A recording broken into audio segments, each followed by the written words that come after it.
for you. First things first, we got some stuff involving Ghost of Yōtei. For those unfamiliar, it is the follow-up to the beloved Ghost of Tsushima, the game that I believe got robbed for Game of the Year over The Last of Us 2, Revenge is Bad. The sequel's called Ghost of Yōtei. Takes place, I think, like 300 years in the future. Jen is no longer with us, and we're playing a woman now, so the game is woke, according to the virgin side of the internet. I have a library card, but I haven't found a good book I could read. The Sonic Justice League crossover. There you go. So we got a trailer, and then also I think we got the release date too, right here. Why is shit not loading right? October 2nd. It's supposed to release October 2nd. Let's see what this new trailer hitting for. Skirt. Too many games dropping this year. I don't even know why y'all complaining about it's too many games dropping this year. We got the analytics on y'all. 8% only playing new games anyway, so what it matter? Y'all niggas ain't gonna buy them. Unreal. It's a mix of gameplay and in-game cinematics. A wandering spirit seeking vengeance.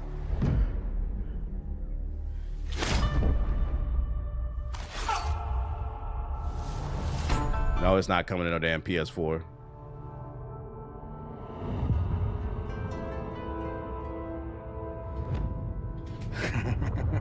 Thanks for the follow, buddy. Hopefully you're not as annoying as me. Who are you? I thought we killed your whole family. Oh shit, Sasuke? The snake. Lady Sasuke.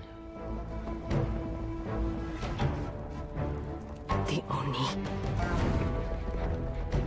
The Kitsune.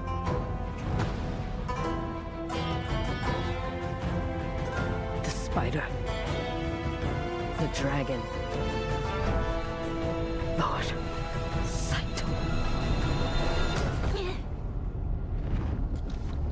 What are we going to do with it? I'm not gonna lie, the story's similar to AC Shadows. I'm not gonna lie, this deadass does look like the opening scene in AC Shadows when your dad gets killed and then you're like, you gotta take down the mob. But people like this game more, so people are gonna say that Assassin's Creed copied this game because that's how the world works. It's not based off the truth, it's based off who's more popular. This one, Saito. The visuals is crazy though. You came to this, little wolf. Oh no.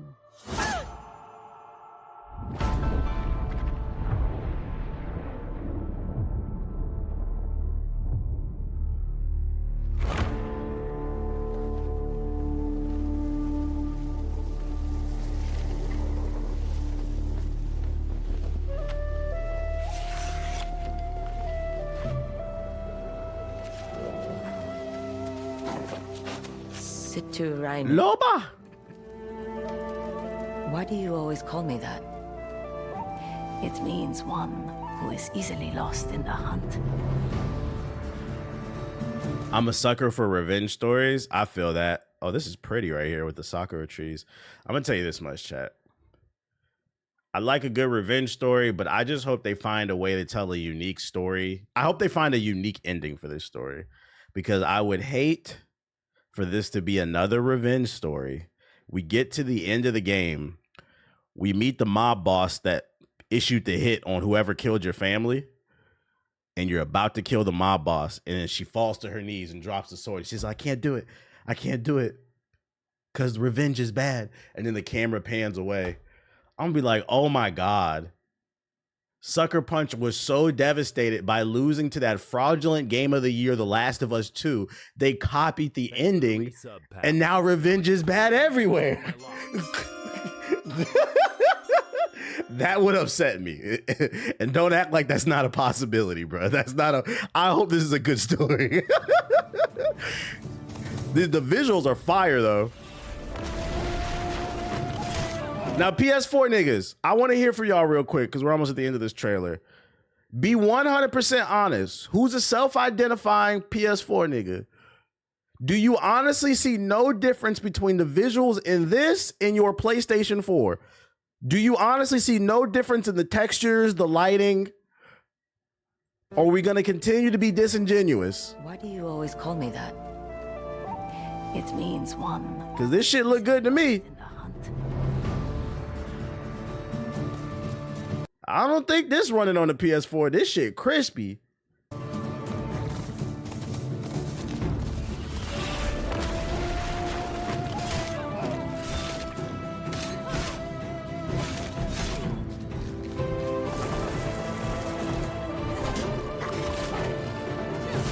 Yeah, I ain't gonna hold you. This shit already look better than Assassin's Creed. This shit like it's gonna be a Game of the Year contender. This looks like a banger.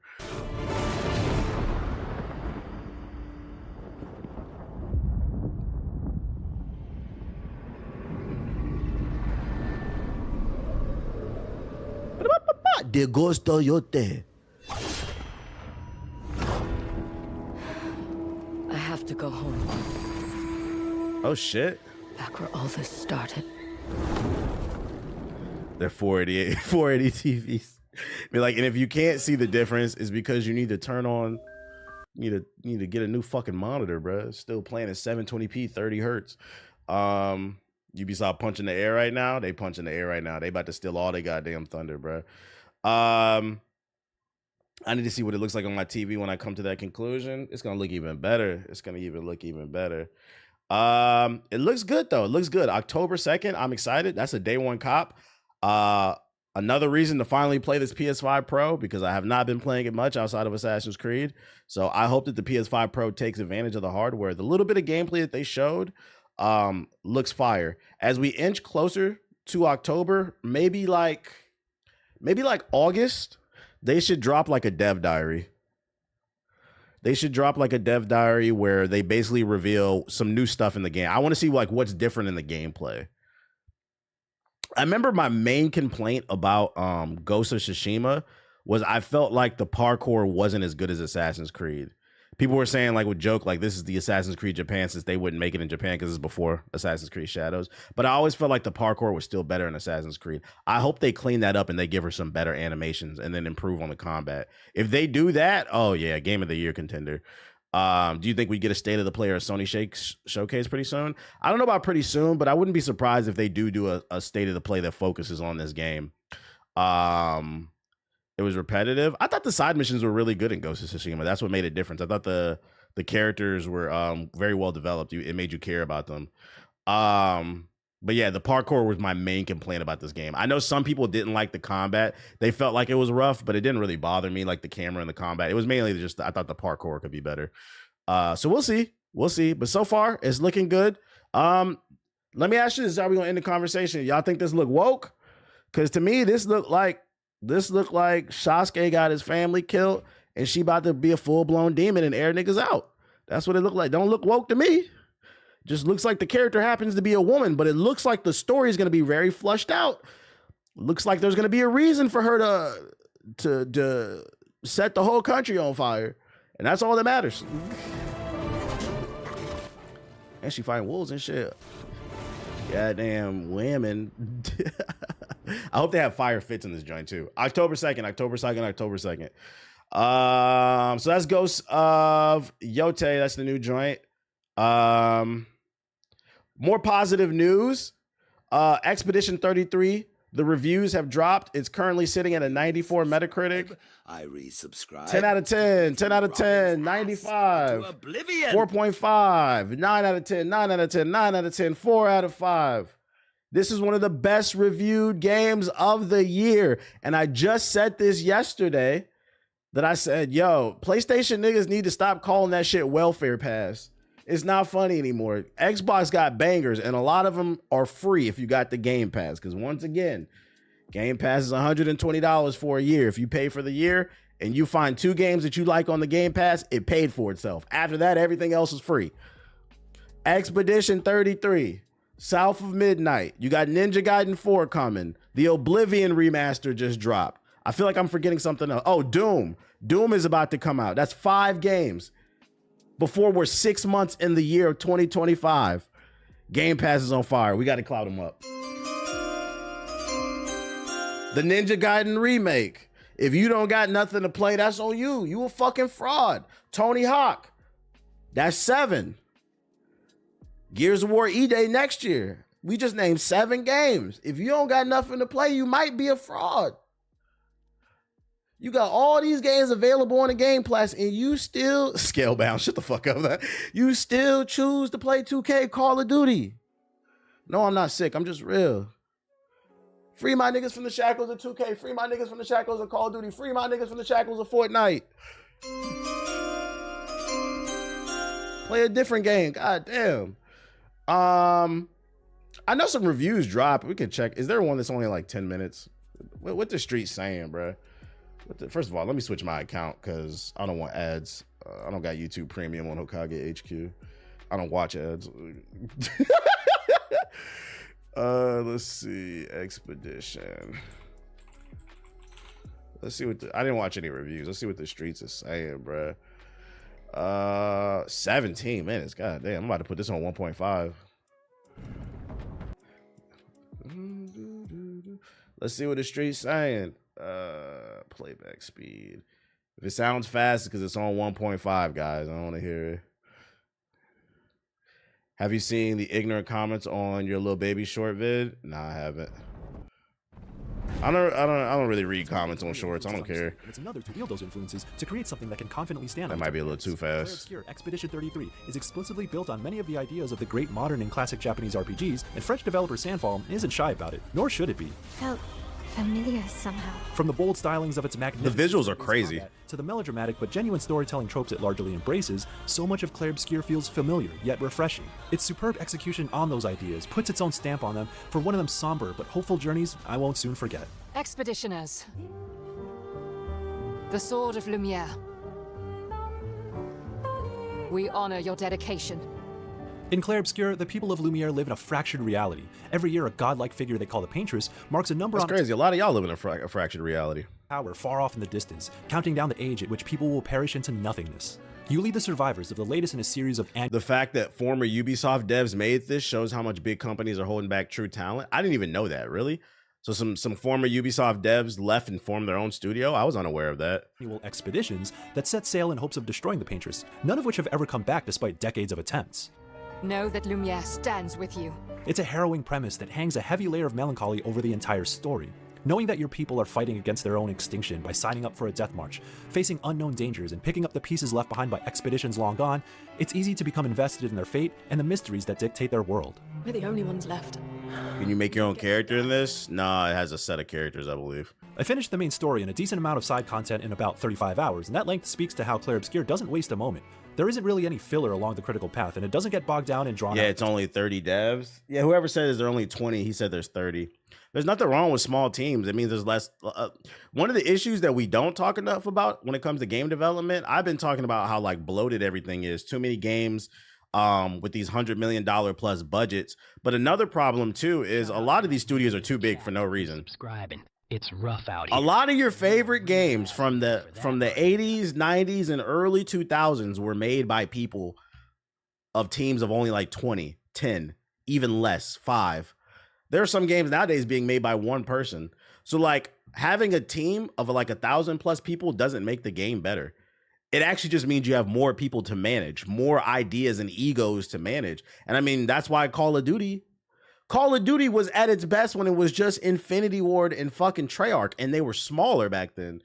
But now they have like 1,000-man plus studios. They got gyms and shit in there. Fucking arcades, full-blown chefs. They got a lot of bills to pay, a lot of bloat for no fucking reason. So understand, don't discredit something just because the team is smaller. It means it's more concise.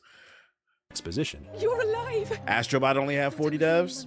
While some of my favorite moments in RPGs come from the downtime that offers a chance to breathe and take in the world, there's an embedded urgency here that cuts to the chase in a way that mostly works in its favor. I love a good 80-hour RPG, don't get me wrong, but this is a nice change of pace. Let's go. Y'all hear that? The game respects your time. Someone lives here. Because of that relatively shorter length, the sharpness of Clair Obscur's combat system never dulls. The Persona vibes from its slick battle menu and stylish flourishes are unmistakable, but more prominent is its active element. Real-time button inputs boost potency in special attacks and let you dodge and parry enemy attacks, which works wonders for making fights engaging.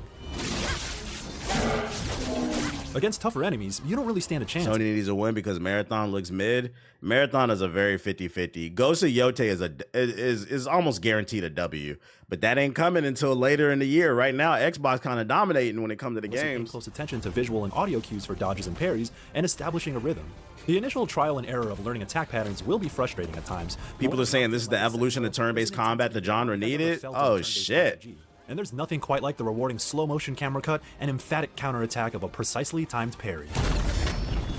That's fire. So the game keeps you engaged the entire time. They got a parry system in a turn-based game. Every party member has their own specific mechanics that typically revolve around building up their unique resource in battle and managing action points, or AP, to execute the more heavy-hitting attacks. Their skill trees are concise, so Clair Obscur is still approachable in that you're only given a handful of tools. And this isn't an Xbox game, though. It's on Game Pass, though. If it's on Game Pass, most people are going to buy it on Game Pass. Why would I? Is it coming to PlayStation? What platforms is it coming to? Expedition 33. This is the first turn-based game I'm excited for. Yeah, it's coming to PlayStation. I have a PlayStation. Why the fuck would I buy it for a PS5 when I can get it for free on Game Pass on my PC or my Xbox? It is an Xbox game. Like, yeah, it's on PlayStation, but it's an Xbox game. Like, I'm always going to look at Sea of Z's as an Xbox game, even though it is on PlayStation now. Of how they work, with the emphasis on meeting certain conditions and inflicting specific knock-on effects. I mean, if you want to pay more for shit, I guess. It reminds me of mechanics that you'd see in a CRPG, but fine-tuned for a classic-style Japanese RPG. The way their skill sets can synergize and play off of each other also shows an understanding of what makes a turn-based system sing. You may establish a routine opener, but as a fight goes on, it becomes more about adapting to all the variables thrown at you and earning the satisfaction of pulling off your most powerful attacks. The music sounds like it's fire too. These attachments offer game-changing stat boosts and perks that drastically affect how you can gain AP, the bonuses you get from dodges and parries, or the way status effects work, and more. Using Pictos for long enough eventually allows you to stack their perks in what are called Lumina, and really build a character in ways their skill tree cannot. Navigating these menus is kind of a pain since things get messy once you're sifting through 50+ options packed in a tight screen, but when it all clicked, taking the time to configure my party was well worth the hassle. Setting the right loadout elevated my party in ways that were crucial for the most challenging fights. My biggest worry early on was actually that Clair Obscur was going to be too easy as I steamrolled almost every enemy for roughly the first third of the main path. It definitely ramps up as it goes on, however, weaving in more creative enemy attack patterns and doing more with status effects or shields, for example, pushing me to try out demonic pussy. That provides depth while staying concise, and if you're clever enough, you're even allowed to break the game. Wait, you gotta aim in this shit too? What the fuck? So to speak, as its systems let you scale up in a way that's rewarding rather than exploitative. All that is to say, I play these kinds of RPGs my entire life, and I'm confident in saying that it's one of my favorite turn-based combat systems ever. It has room. That's a bold statement. He said he'd been playing turn-based RPGs all his life. This is one of his favorite. To grow, but it's a brilliant start.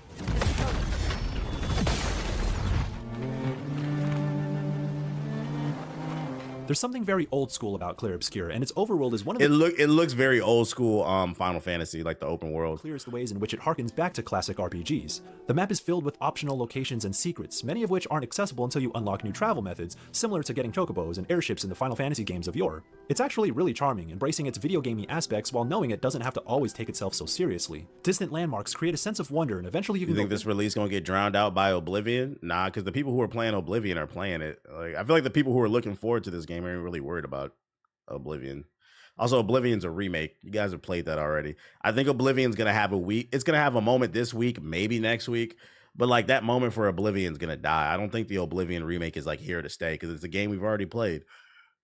Visit them to fight super bosses or this is new shit for unique items. New shit. A bit more about the story you wouldn't have seen otherwise. And that side content accounts for roughly another 20 hours of gameplay on top of the main story. There's no real quest log, so there isn't an elegant way to track what you stumble upon, but rather than feeling obtuse, it gives the impression that these secrets are yours to discover in true throwback fashion.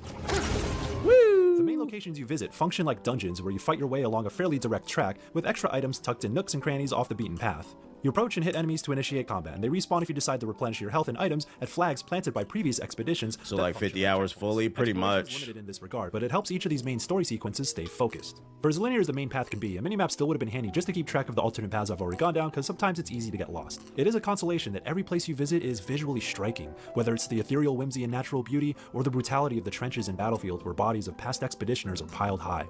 Regardless, I was often in awe of Clair Obscur's world. What really etches an RPG... Why does this remind me of Forspoken? It's probably like the particles that was in like Forspoken, the lighting. But other than that, this is nothing like Forspoken. To the pantheon of greats, however, is always going to be its story. My heart was all in on open world action game of facing mortality, making sacrifices for future generations, and the different ways we handle grief. I'm sorry about Arya. This is another harrowing exploration of topics like this, for the way it contextualizes time and age, but also for its portrayal of grief becoming destructive to those around you, should it consume you. Y'all hear that? The game deals with themes of how to handle grief and what it is. If you lack empathy, if you sit on the internet and call everything woke, you might not like this game. Because talking about grief, having themes of human emotion, that's woke, guys. That's fucking woke. Stay away from this game. It might make you feel something. Its brevity does work against it at times, as the story shifts in sudden directions later on, but even then, it's consistently carried by an A-list cast. The acting and voice performances are incredible, with dialogue that plays out like natural real-life conversations. I talked to the stars a lot after he was gone. I remember. Small gestures, subtle expressions, and the cadence of line deliveries ground its characters for a story that feels as real as it is fantastical. I didn't take you for a coward. I'm not a coward. You swore the oath. When one falls, we continue. Yes, I know. Despite its deeply sad premise, it also manages to inject some levity that is largely charming rather than forced. Get out of my way! Jeez. Silly wooden guys called gestures occupy most of the continent, working as both comic relief and a lens to understand unknown parts of the world. Your party will goof with each other and share parts of their personal lives at camp, and while not all of it is riveting stuff necessarily, those brief moments are vital for rounding out the human element that this story channels. Ooh, nice one. I know. Dude, the reviews are glazing this game. Are you upset? Are you upset that people like it? I'm telling you, man, Gen Z, I don't know about you guys, man. I'm really concerned about y'all. The reviews are glazing this shit, bro. The reviews are glazing center. What if, just some food for thought, what if it's good? What if it is? What if it is? I think we've reached a point where like the market has been saturated with so much negative content. When you hear something positive, like some of your brains just instantly go, you guys are glazing good. You don't want something to be good. You don't want good art. Like, what's wrong with y'all, man? Like the anti-happiness movement is weird to me. Embellishes in its sorrow a bit too much. Yeah, it's on the shorter end. Supposedly you can beat the game in like 20 to 30 hours, but he said there's like 20 hours of side content. So like if you want to 100% it, it's like 50. But it is an RPG that's going to respect your time, though. At times, but it's able to find its footing by evoking a very specific tone that leans heavier into what you'd expect more from a theater production than a Hollywood blockbuster. And we're so anti for real. I was taking a big shit this morning, right? And I seen a TikTok this morning. Like, there's so many like anti-millennial jokes. It doesn't make me mad, but like this one was like, I'm all for a good joke because like some of them do be funny at the stuff that like the way people dress or like the burger spots, millennial burger spots. But I seen a millennial joke this morning on my TikTok For You page. This dude was making fun of millennials that enjoy sports. I was so confused. I was like, what's the joke in this? Like, now we hate people because they like sports? He's like, yeah, go sports ball team. And the shit had like 1 million views. I'm like, what's the joke in this? Like, I wasn't offended. I was just confused. Like you niggas just hate everything, bro. Like, Someone donates a super chat. What do you like? Snapchat Sonic, my intrusive thoughts. Because we know you niggas don't like to vote. Yo, shout out to Some Young with the $10 super chat. Got that patch on patch. I appreciate you. And then shout out to Sadistic with the $5 super chat. He said this and Oblivion is $50. So I'm trying. Well, Oblivion's free on Game Pass. I don't know why anyone follows this stream when you could be tragedy stalking. is an integral part of its identity. I mean, We can't bring following anyone back. Sonic. But I thought we can keep their spirit. So anti-cringe, you become It cringe. feels like an expression This shit of is French art crazy. history at times, wearing its culture on its sleeve as an enticing artistic. Bro, this overhating is It's sending not me. just in the distinct Belle Epoque aesthetic or the French phrases characters use, but it's in the motifs that invoke theater, painting, dance. I can show you the TikTok I'm talking about. Let me see its what. fictional Hey, world. y'all can tell me, like, maybe I'm The most crazy. powerful one. Been a long time since I've seen you play. Like every great RPG, an evocative soundtrack can uplift it to become a truly memorable experience, and Sandfall understood the assignment. There's almost too much good music that certain songs didn't get enough time to stick in my head, but at every turn are amazing songs that hype you up for battle, get you in a groove with catchy melodies, or set the tone for a wistful atmosphere. Clair Obscure's soundtrack is stunning, and will be one of the reasons I won't forget this game. What's the In so verdict? many ways, Clair Obscur Expedition 33 reminded me of numerous classic and modern RPGs I love, but developer Sandfall truly understood why those games are special and made those pieces its own. Its creative turn-based combat system is fantastic, keeping me engaged while impressive visual flourishes bring it all together. Oh, I found the story it. can be a touch messy and melodramatic at times, but there's still an earnestness to how it frames mortality and grief, and the different and destructive ways we may handle it, all delivered through fantastic performances from an A-list cast that gives its story the heart it needs to really hit. The contrast between its artistic sensibilities and old-school RPG design philosophy shows a clarity of vision, as if it was scoped just right to focus on the things that matter most, making it a true modern throwback. And so, Clair Obscur Expedition 33 stands strong alongside its They inspiration. gave it a 9. That it too can be an inspiration. I thought this game was going to be good, but I thought maybe like an 8. Expedition is now in the conversation for Game of the Year.